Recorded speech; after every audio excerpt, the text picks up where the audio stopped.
All righty, the attendee list has leveled off. Once again, I'm Ken Kibler, Director of Training and Client Business Support. Good to be back on the call with everybody. I finished my 4-week travel on, so it's good to be back here on the Tuesday call, where today I believe we have a very, very valuable topic of helping you guys maintain your profitability and your margins, and which is not always easy. So without further ado, I'll turn the weekly update over to Mr. Jeff Walzak. So, as always, we want to thank you for being here and tell you that eTruckBiz is not endorsed, sponsored, or anything by FedEx Corporation. And guess what? Becca has an interesting story for us today.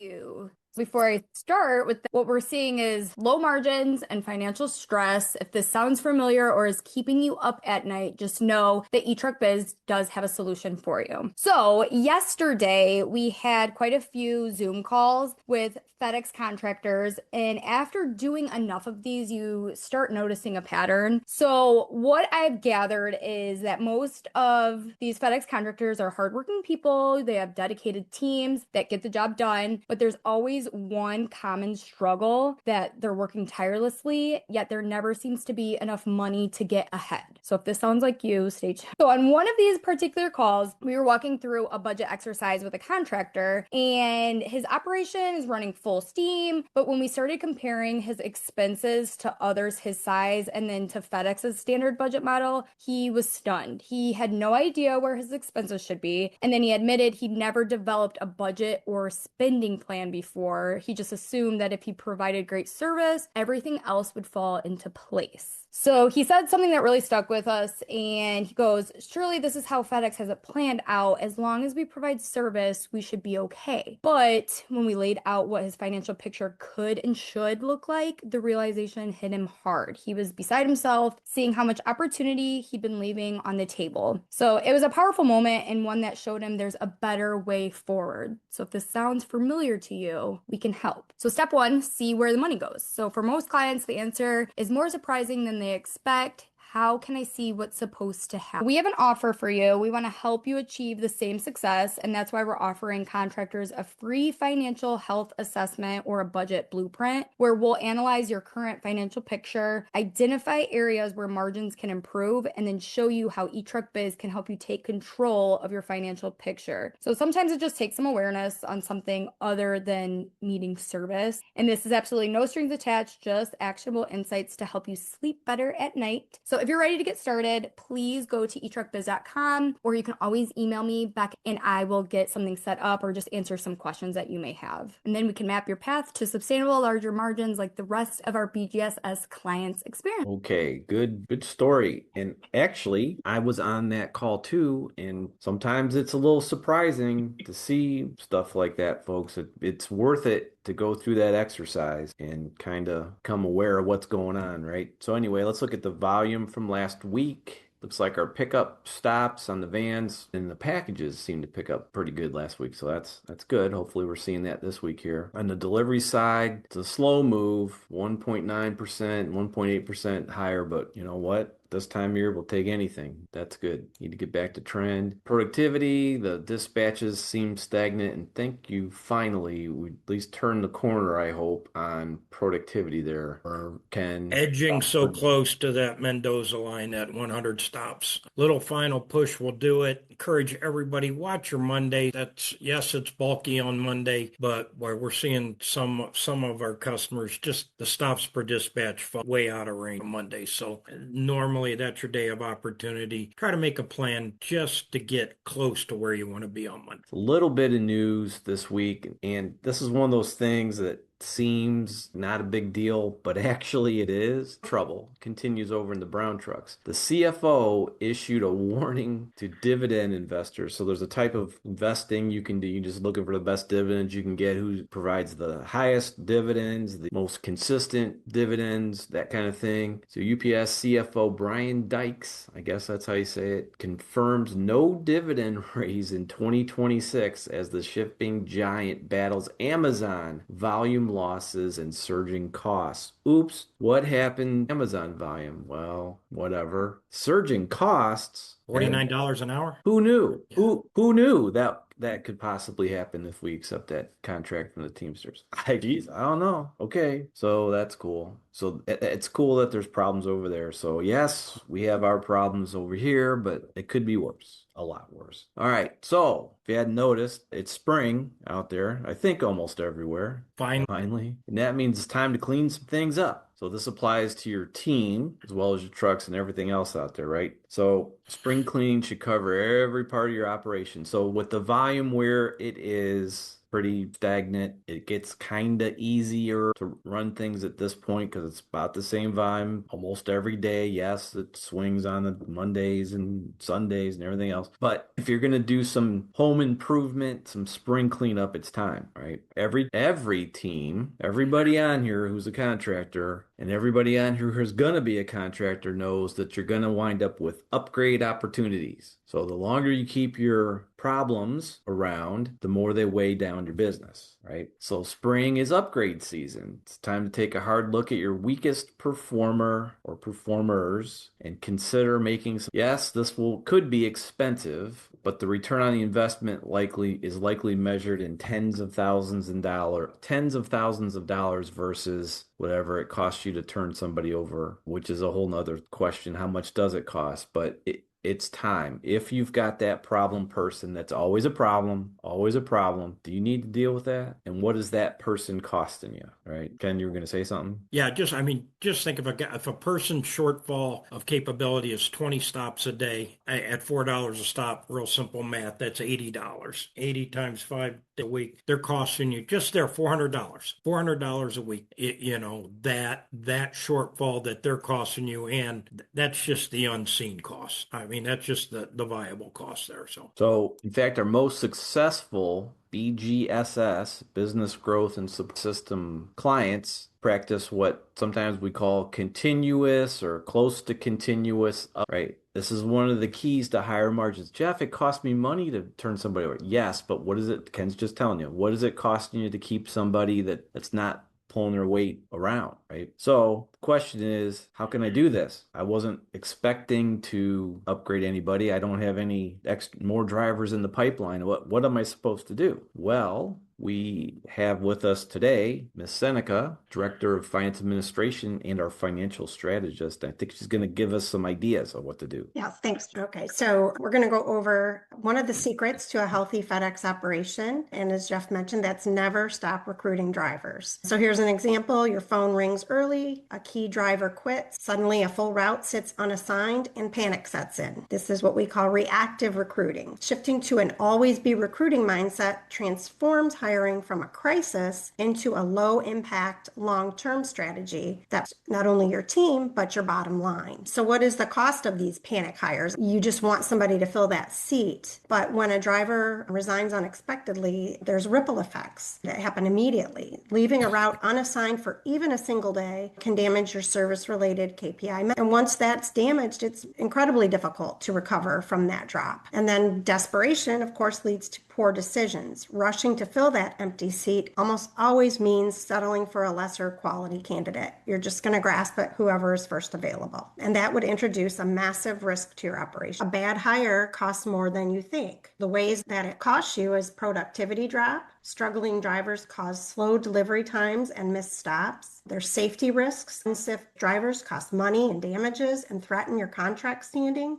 And then wasted resource. Onboarding and training someone who won't stick around is expensive. And then the other part is the toll on your current roster. So you've got some good employees, but burnout is real. So if you lean on your best drivers during these situations, they're going to be stressed and up to their. So the stress of a vacant spot or cleaning up after a bad hire will cause your top performers to look for work elsewhere. The result is a vicious cycle of constant turnover that compounds with every departure. So this little graph shows you there's an opening. You're asking your existing team to handle it. They're getting stressed out, overloaded. They quit. The top drivers quit. Now it's onto the remaining drivers. So the stress is even more. And it just, one bad hire can just really cause you to have that compounding effect. So again, there is a solution. Always be recruiting. So you cannot afford to wait for a resignation to start looking. You might have like a full roster now, but you need to keep looking because you never know when that person might quit. So constant preparation is the secret to a productive, safe, and efficient team. So steady pipeline. Always have qualified candidates ready to step in the moment a role opens. So we're not saying hire everybody that's in your pipeline. You'll just always have a few people sitting there that are ready to go. So when that opening occurs, you can reach out to them and say, hey, you're interested, let's get you going. Or if you get like a really good candidate and you just do not want to pass them by, even if you don't have a need, you can talk to them about that. Say, hey, I really don't have a role today, but I really would love to hire you when that time comes, just so that they know you might be reaching out in the future. Can I add to that, Seneca? Absolutely. Yeah, and normally your best candidates will already be employed. So if you get that employed person that you'd want to bring on, get them qualified, you can bring them in just one day a week just for training, get them clocking in so they stay active. And like I said, you can keep just so they clock in even one day a month, that person's going to stay active until you find that home. That's a great idea. Thanks, Ken. So this allows you to upgrade your talent. So as we mentioned, finding that diamond in the rough, that really good candidate, phase out your most inefficient or unsafe drivers, take back control. Proactive recruiting minimizes financial and operational impact of any departure. So you want to create that positive culture. A strong team, is the foundation of a profitable operation. So they go hand in hand. Also, too, you're never going to find that diamond in the rough if you continue to give that bad employee one more chance.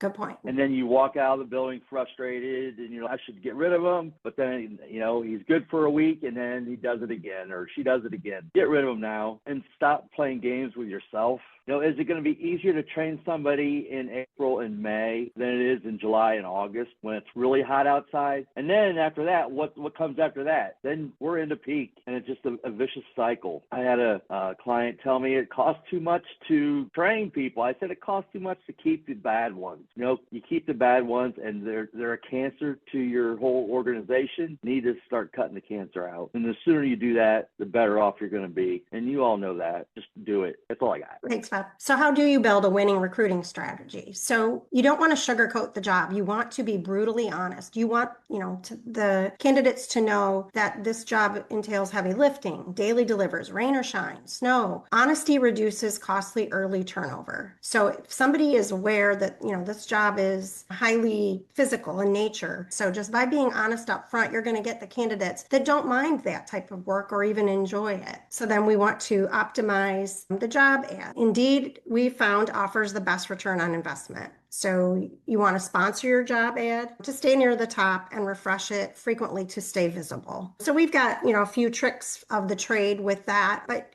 just making sure that your ad is appealing. Another way is to leverage referrals. So if you have good drivers and they have some friends that they'd like to recommend, those referrals tend to stay the longest. Reach out to your drivers to see if they can recommend anybody. And then competitive perks. So beyond offering a competitive wage, offering some paid time off, flexible schedules, some consistent recognition to attract quality talent. Hey, Seneca, Yes. Can I jump in again? Sure. Hey, we've got another client that I just started working with, and they're struggling with people, and they're never finding the right ones. And what they're going to suggest is your lead drivers, your good drivers, your 9s and 10s, not your 3s and 4s, as far as on a scale of 1 to 10. Your 9s and 10s, your people that will do what you needed, that will do what needs to be done, when it needs to be done. Have them sit on an interview and help you out and talk to that driver. Is it going to be, if it's coming from a driver, is it going to make any difference? I don't know. But if something isn't working, change it up. Maybe it will. Just a thought. So what's the challenge here? Recruiting does take time, and it's time that you don't probably have. Recruiting must be integrated into someone's regular daily responsibilities. So every day you need to be recruiting, monitoring candidates, putting them through First Advantage. But we know that only a small percentage of applicants actually make it through that full screening and onboarding. So say you get 100 applications. About 40 of those will pass our initial screening, where we're going over the job, making sure they're interested, that we feel they're qualified. Then we're putting them through First Advantage. Then there's even less that come through, about 15 now out of 100 at this stage, the interview stage. And then the next one will show, okay, now out of those 100, about 5 make it through First Advantage with the drug test, the DOT physical, the background, E-Verify ready to go. Then maybe you'll do another interview. And at that point, maybe one person out of 100 will be somebody that you actually hire. So that is why when you recruit this way, you're going to get that one person that's the best candidate versus waiting, to the last minute and you're just picking whoever you can get. But as a contractor and you're balancing operations, you're balancing safety, financial viability, truly you don't have the hours to devote to this process. To get to that one, you went through 100. So to,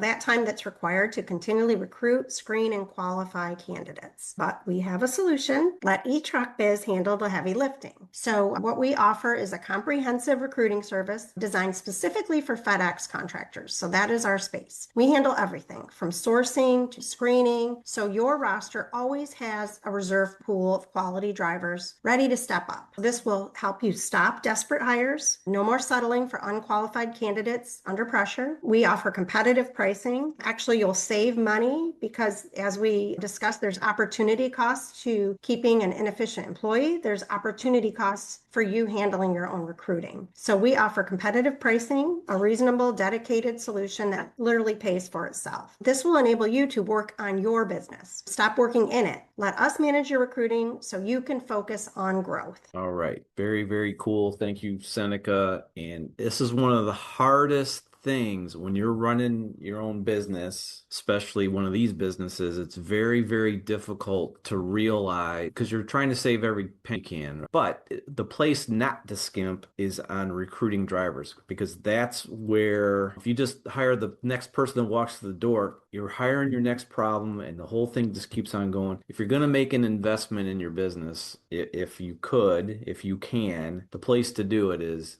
in driver recruiting. Would you guys agree with that? Yeah, 100%. I haven't been on these calls the last 4 weeks. I've been visiting customers and seeing different work groups. And 90% of those drivers, they're dialed in. They're great. It might not always be the most productive, but they care. For the most part, they're efficient. But we've got 10% that are just hanging around and they're pulling the team down while they're just hanging around. I saw the frustration last week with BC. Driver came in extremely late, no sense of urgency, loading that truck up. It was 10 o'clock and oh yeah, he had 5 10:30s on that truck. Guess who missed 4 out of the 5 10? And scheduled start time was 8, didn't get there till well after 9 and had no sense of urgency to get out of the building. So what did that do? That completely stressed the one BC out. Guess who had to then go bail that driver out that day? So those problems. So what's going to happen? Wait, so what's going to happen? What if you don't do anything about that, then what's going to happen? That driver is going to continue to perform that way and pull down the C. And then when the BC gets upset and has to jump on the road, he's not doing his other BC duties. And also a BC being upset, that permeates throughout the team. They pick up on that friction. And that's exactly what happens in just about all these operations. We are spring cleaning, changing BCs, upgrading drivers. Your call today resonates with my current state. Thank you very much. Everybody is in this state. It's just a matter, are you willing to look at it? Are you willing to do the hard things? And if you're willing to do those hard things, you're going to move. Like I said, you got 10% that are unbelievably great. You got 80% in the middle that are looking for a direction to go. And you got 10% that are bottom feeders that you don't want that 80% moving towards the bottom. You want that 80% moving to the top. And then you are going to work on that bottom 10% through upgrading. And guess what? Once you get rid of that bottom 10%, you'll find another bottom 10%. So I wish it didn't have to be that way, but if you have 90%. But if you do that, you over some time, you're going to completely upgrade your situation and change your culture. Yeah, and changing a culture doesn't happen overnight. The way to change it is every single day, persistently doing the right things. When you allow a driver to come in at 9 o'clock and miss 4 out of 5 10:30s, and guess what? And that driver's back there the next. Why not? I can do it. and then that becomes the culture. But if you address that culture that day that you make a decision on that driver that day, swift action works. I love this compliment from an old wise friend. Culture defines your company without words. Can I add to that too, Ken? So, speaking of culture, your BC does obviously influence your culture dramatically. And we do offer BC recruiting services. It's a really good service. If you have any questions about that, you can reach out to Becca or myself at Seneca at eTruckBiz.com. We'd be happy to explain that service for you, but that's another thing that we can help you with. If your BC can't get to work on time, is it important that your drivers get to work on time? And it sounds very logical. But boy, we've seen some situations where the BC doesn't get to work on time. Yeah, and if I can chime in too. So I'm here at eTruckBiz. I'm one of the administrative services managers for the Admin IQ program. We're all talking about making this culture change, doing that spring cleaning. The nice thing about this, our BGSS program and all the admin IQ and things like that is if you were on the fence about making this change and doing this spring cleaning, if you're on those programs, you don't have to do it alone, guys. So, we close the gaps to make it a lot easier on you guys to make these changes and to do these things with basically a whole team of people rooting for you and backing you up, making it happen. We're talking about recruiting and keeping that going, but with especially Admin IQ, because I'm a part of that program, we make sure we're closing the gaps. I just talked to a BC last week, showing him all the different parts of the boss system, and he's getting out of his spreadsheets. He's got his drivers clocking in and out of our driver app. They're spring cleaning their operation and making it more efficient. So, that's why that program exists for people to be able to do this cleaning without having to do it all on your own. And you'll feel the change in your company. You'll be breathing a lot easier. You'll stress a lot less. But once again, it's continuous work, and doing the right thing will definitely help your business if you do it every day, and your BCs have to do it every day as well. So anything else, Jeff? No, sir. So this is a great topic. Like I said, just because it was fun to come back to see this after 4 weeks of being in 4 different operations. So lots of great operation, lots of great drivers, but I saw the 1 and 2 in every single operation that needed to be spring cleaned. They needed upgraded, and it would help the operation. So I want to thank everybody for joining us. I want to thank the 2 people that commented, because when it comes from you, I think it means a lot more. And 2 people that have run businesses and are doing the right things. So we'll be back here next Tuesday. And if we don't talk to you before then, please have a safe and profitable week. Thank you very much.